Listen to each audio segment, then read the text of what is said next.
smart মিটারের মাঝে কারেন্টের ভোল্টেজ চেক করতে পারবা কতক্ষণ ভোল্টেজ আছে না আছে আপনার তোর এরিয়াত বা আপনার তোর ঘর আপনার এই যে মিটারের যেটা বটম আছে এই বটমের মাঝে টিপা মারলে অন্য মাঝে দেখবা যত চেঞ্জ হইব আর অন্য মাঝে ভোল্টেজ লেখা থাকবো আমি একবার টিপা মারছি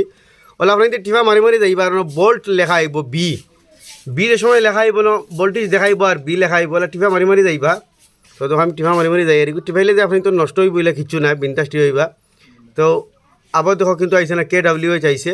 আবু আইসে না KWH আবু দেখার আবু টিপা মারি যাইবা কিন্তু আমি টিপা মারি মারি যাই দেখতে হইতে ও দেখার বি দেখার কিন্তু কত দেখার 114.0 ভোল্ট মানে 113-14 ভোল্ট আছে আপনার তো এই বর্তমানে এই জায়গাত তো যার কারণে এই ফ্রিজটা চলে আর 14 ভোল্ট কমলে কিন্তু এই ফ্রিজটা চলতো না আবার হয়তো দেখো ওকে টিপা মারি মারি যাইবা গেলে ভোল্ট দেখাইব ওই হিসাবে আপনি তো আর কারেন্টের ভোল্টেজ কতখান আছে আপনি দেখতে পারবা ও দেখো আমি আবার টিভাইবা বিন্দাস কোনো অসুবিধা নেই ধরেন 114 বি লেখা আছে ওই সময় ওই হিসাবে আপনি স্মার্ট মিটারের মাঝে কারেন্টের ভোল্টেজ চেক করতে পারবা কতক্ষণ ভোল্টেজ আছে না আছে আপনার তোর এরিয়াত বা আপনার তোর ঘর